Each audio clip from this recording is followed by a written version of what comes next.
folks, it's Mr. Mania, and I'm back with another, well, semi-scripted video here. Today's date, February 4th, and for those of you who don't know, let me lay this on the ground right now. I love the Muppets, alright? Kermit the Frog, Fozzie Bear, Miss Piggy, Gonzo, Pepe, all of them. I love them all so much, and if you've been paying attention, there was a revival coming, or more like a TV special, and it just debuted today. And, admittedly, it's pretty late at night making this video. It's around 10 p.m. I spent way too long hooking up my mic, my laptop, and the camera. I finally got it all working. It was so stupid, but I got it all here, and I want to make a video about the Muppet special. So, this is another The Mr. Mania Show episode about the Muppet Show 2026, the little special. I got a bunch of notes here on my phone. And I figured I'd just go over my thoughts about what I liked, what I didn't like, which, I'm going to be honest, there wasn't really anything I outright hated. I thought it was great. Like, it was really funny. Let's see here. Right off the bat. So, the special opens with everything all dark and dim, you know, like the iconic shots, Kermit walking through, turning on the lights, getting everything ready. And it does end with a pretty good joke, you know, the whole time there's this nice piano melody playing, like it's supposed to, I think there was hints of Rainbow Connection in there, and it's Rolf playing it the whole time, and Kermit goes over and he's like, wait, have you been sitting here playing the whole time? Yeah? What'd you think? It was just some sort of happy montage? And then it jumps right into a piano version of Moving Right Along. I thought that was really good. And then, let's see.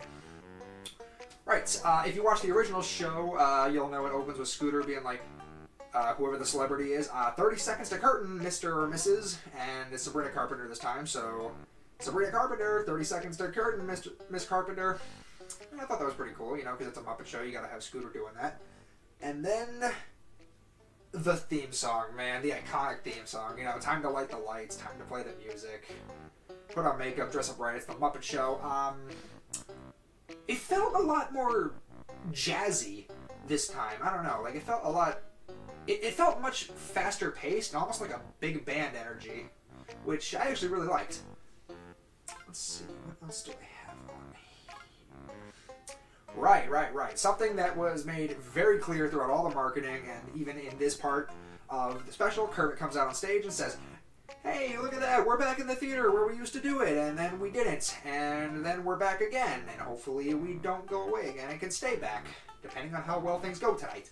So, yeah, right now, go watch it, please. It's so freaking good, man. And it's one of those things where it's like, ooh, well, if it does good enough, then maybe we'll consider doing more. Yeah, go watch it. Come on, do it for me. Do it for me. It's so freaking good, man. Let's see. What else do I got? Right, the opening section is a little song number with Miss Carpenter, joined by Sam the Eagle, in which she does a cover of...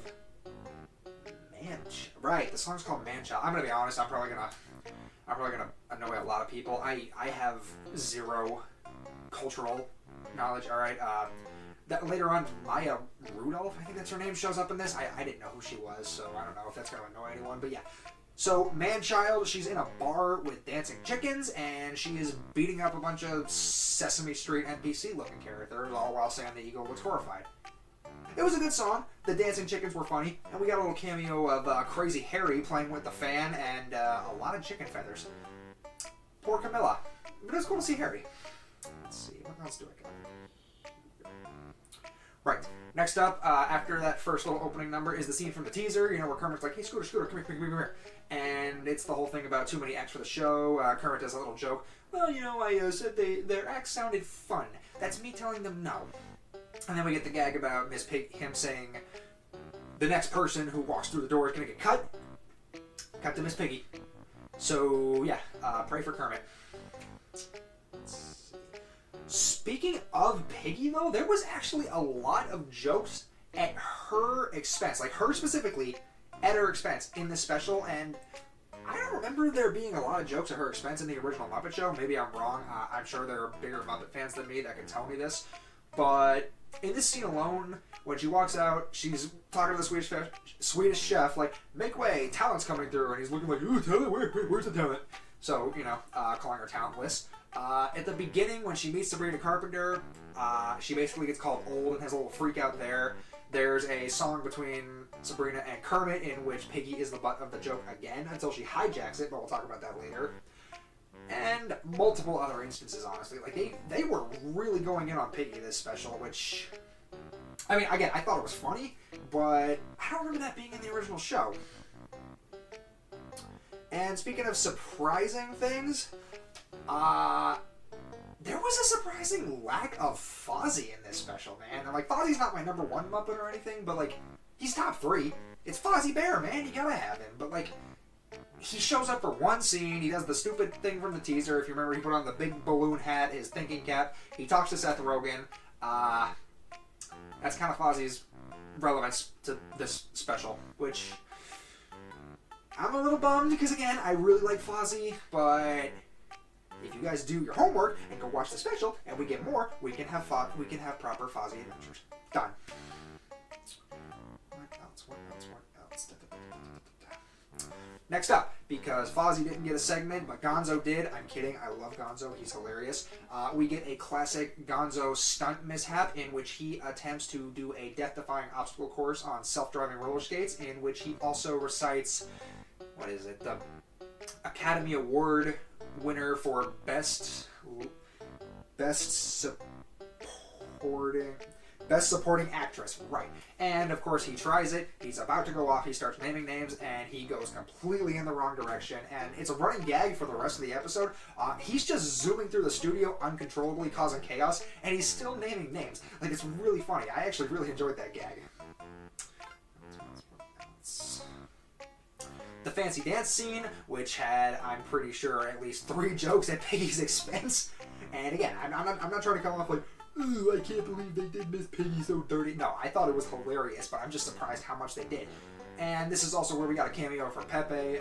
There's a whole joke where Piggy's love interest for the scene had to be swapped out, and Pepe comes in. He has no idea what he's doing. He even says, like, dude, I was backstage, and they threw me in a fancy suit and just pushed me out on stage and said, go. I thought that was funny. What else? Right, because it's not a Muppet Show without Statler and Waldorf. These two bozos, I love them. They might be my favorite. They're just really funny, and they still got it here, man. Like this scene right here after the fancy dance, a waiter Muppet comes up and says, "Your produce, sir," and he has a big tray full of tomatoes. "Yeah, never mind, you missed it. The show, the moment's gone. Wait on second thought, keep them. The show's still going. We might need them." I love Statler and Waldorf, man, and they still got it. It was funny.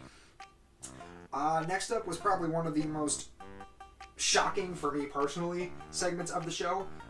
Rizzo the Rat doing a cover of Blinding Lights.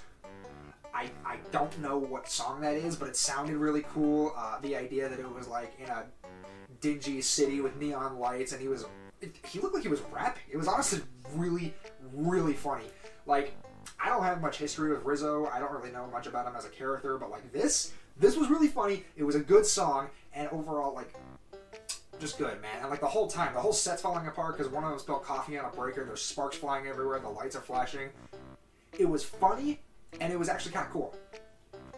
No notes. I thought it was great. Let's see. Right, Scooter blabs to Piggy that Kermit wants to cut her number, so naturally she goes to bully the poor frog. He's talking to Sabrina Carpenter. We get the line from the trailer, "Oh, it's okay, I like a kink," and he's like, "Huh?" Nah. And Piggy attempts to strangle him. She's trying to get into the room, and Kermit is fearing for his life, as he does. And we get the iconic Miss Piggy Hi-ya scene, where not only does she break down the door, she flattens Kermit with it. Which was really funny, because the whole time they're looking for him, and Sabrina just saw him get flattened, but I guess she forgot. And the whole time Kermit's under there like, "Help, it hurts, I'm being flattened." And they're just talking, having fun. More Sabrina gushing over Miss Piggy. That's a constant gag, and Miss Piggy being jealous, because she's always trying to upstage the celebrities. It was just funny, because like that's the thing in the original Muppet Show. Kermit would try to control Piggy, and he would get his shit rocked. It was really funny. I remember the episode with the robot frog where the robot said something stupid, and she pummeled the real Kermit by mistake because of it. That was funny. It reminded me a whole lot of this. Let's see. Right, I said it before. Maya Rudolph. She talks about how she's like an actress or something. I'm gonna be honest. When I saw that, I was like, "Who is this?" But her whole gag is that she's trying to hit on a Muppet. That again, he looks like a Sesame Street NPC, man. Like, okay, I'm getting way off topic here. Does anyone remember the original Kermit segments of Sesame Street where you tried to do a lesson and things would always mess it up? The ones with, like, what's his name? Harry, tall and small, like they keep changing sizes. It looked like one of those, except it was giant and purple. But it was a pretty funny scene. And then we come to Muppet Labs because a lot of the original segments are here. Like Muppet Labs, Bunsen Honeydew, Beaker, they're here doing their science shenanigans. If I remember correctly, the gag is Bunsen wants to use these special eye drops to enhance focus, and of course Beaker is panicking, he doesn't want to do it, he gets forced to do it, and it ends up with Beaker blasting eyeballs out of him, like ping pong balls all over the place, and it's really funny. There was even a couple of funny gags where after testing it, Bunsen pulls out a letter marked urgent from Muppet Labs, like, oh boy, it's marked urgent. Oh well, puts it back. I don't know. It's a simple little gag, but stuff like that makes me chuckle. Let's see. Right, because we needed more Maya Rudolph. After the Muppet Labs fiasco with ping pong ball eyes flying everywhere, one of them gets lodged in her throat, and it sets up a gag that will come back later, in which she starts choking on a ping pong ball, and we cut to the next scene. And this isn't in the scene itself, sort of. Robin showed up, and that's when I actually stopped and went back and looked. Plenty of classic characters: Robin, Lou Zealand, Uncle Deadly, the Manamana. I think I even saw Yolanda or Rolanda. I don't know. The female rat that I only know from the ABC Muppet show. Anyone remember that dumpster fire? Anyway. After all that, right.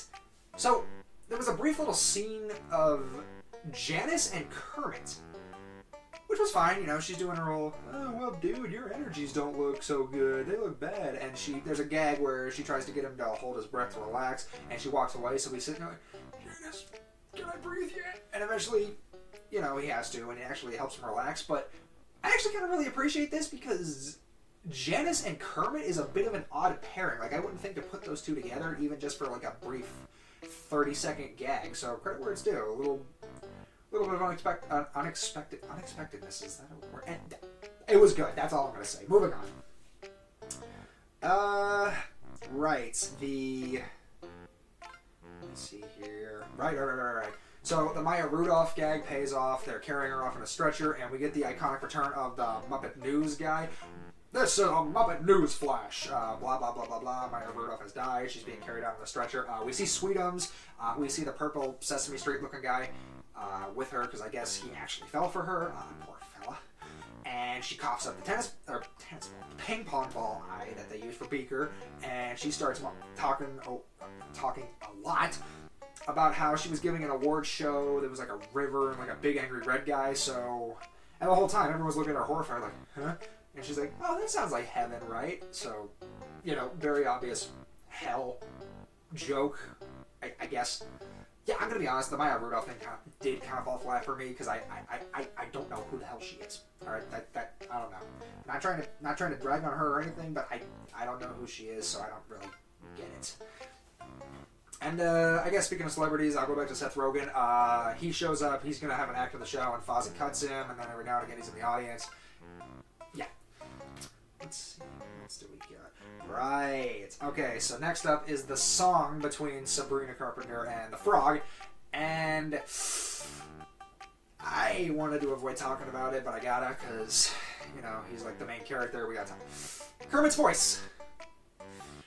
Yeah, ever since I heard it in Disney Speedstorm, of all things. Like, that's where I learned about the new Kermit voice. And the, albeit amazing, but still crummy, Disney Pixar racing game. I don't mean any disrespect to the guy doing it. It's not good, man. That's not my Kermit. But credit where it's due. He has an amazing singing voice. It doesn't sound like Kermit singing, but it's a good singing voice. So take what you can get, I guess. Let me see. Throughout the song, Piggy is trying to upstage Sabrina, and The setting is they're on a boat. There's talking plants, fish. I think they were dinosaurs or like lizards or something. It was weird. It was weird. It was just the perfect amount of nonsensical, just Muppet-ness to be funny. And the whole time Piggy is trying to upstage him, and she's in like a floaty trying to row over. And eventually she gets on the boat, and when she tries to climb in, she sends Kermit tumbling into the water, and she hijacks the rest of the song. And it ends with more Sabrina Carpenter simping for Miss Piggy, which, blah, blah, blah, blah, blah. Oh, I like you. Something, something, copyright.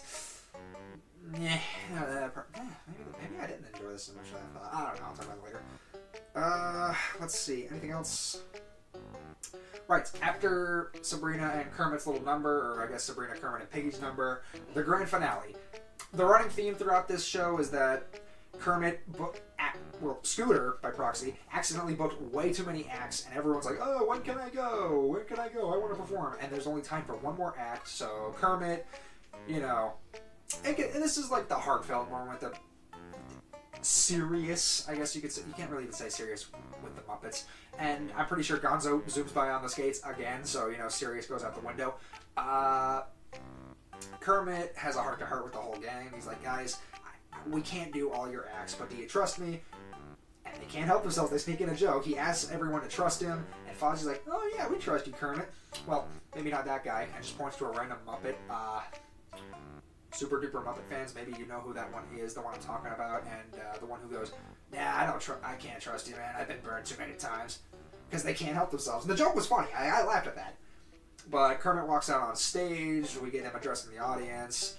And the special ends with them doing a cover of Don't Stop Me Now. They're all coming out, they're jamming out, singing, and, a couple characters do get some one-liners. This is where we get Dr. Teeth, Animal, who else? Well, Dr. Teeth and Animal, that was their only speaking lines in this whole special, and as far as I could tell, the ending song, I think that might have been the only time Dr. Teeth was on screen. The other Electric Mayhem members were in the background running around. Janice talked. Animal was at the beginning playing his drums. But, Dr. Teeth was just here. Maybe I'm wrong, but that's where I could find him.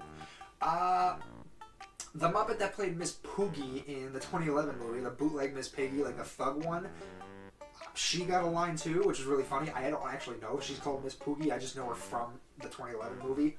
But she got a line, Rizzo got a line, Gonzo got a line, Bunsen and Honeydew got some. Bunsen and Beaker got some. It was cool. I just giving them all a little moment to shine. And that kind of wraps it up. After the song, everyone's cheering and dancing. We get the classic thing where Kermit welcomes the guest star. The credits start rolling and those white letters scrolling up. They're all dancing around, having fun. The band's playing the ending song. We see Rolf playing. We see Zoot, Animal, all of them just playing the song. Just classic Muppet Show goodness, And, it's actually funny because it ends. I don't know if they ever do this because I don't really pay attention to the credits. I'm going to be honest. I'm one of those people with a very short attention span. We get a post-credit scene, to an extent, of Statler and Waldorf, and he's like, I got a weird feeling in my left arm. I don't remember the exact joke, but it was just one last little Statler and Waldorf bit to send us home. And I thought it was pretty funny. So, yeah, overall, The Muppet Show 2026, what did I think? It was great! A few things, like Maya Rudolph, again, I don't get it. Kermit's voice, the Miss Piggy jokes, they were funny, but I don't know. It got to the point where anytime she was on screen, I was like, okay, how are they gonna mock her this time? But they were still funny. I was laughing at first, but then it just kind of became like a light chuckle. I think I just got a little tired of them to a point. But one thing I did see a couple people didn't like online, they were talking about how they didn't like the laugh track, which, if you watch the original, it had a laugh track too, and this one, it's definitely a lot louder and way more noticeable, but I don't know. I think that's a bit nitpicky. I'm not trying to downplay anyone's grievances, but I didn't mind it. And besides, I kind of like the laugh track, if anything, because it's kind of like a cue to laugh. Anything else? I'm gonna be honest. Seth Rogen being in it, kind of felt redundant because, like, in the trailer, you know, with Folly, like, I don't know, well, do you have any other dreams? I thought that was just them making fun of the fact that the Muppet Show might not even be back around. No, that was setting up him getting cut from the show, and then he kind of just pitters off for the rest of the show and is just sitting in the audience, which they have a live audience again. You know, I think they did that when the Muppet Show was on the Disney Channel. I don't know, but yeah, my few complaints: Kermit's voice, the piggy jokes getting a little repetitive, and Seth Rogen not really getting to do much of anything. And I guess Dr. Teeth. I'm not even that big of a Dr. Teeth fan, but like, you couldn't give him a speaking line, just except for the end. But I don't know. So again, overall, would I recommend The Muppet Show Special 2026, or whatever it's called? I think it's literally just called The Muppet Show, but that's confusing, so I'm putting 2026 at the end. Would I recommend it? Yes. Go watch it. Sit down. It's like 32 minutes. You got time. Trust me. If I got time, you got time. I don't got a life. If you're watching this, you probably don't got a life, but thank you for watching anyway. I love you. Closing statements. Like, subscribe, watch all my other stuff. I'm close to 50 subscribers. If you want to be super cool, epic, and awesome, and just hit that subscribe button, maybe even the bell, so you can watch all my other stupid rambling sessions. Yeah, I guess that's it. We'll see you next time on the Mr. Mania Show.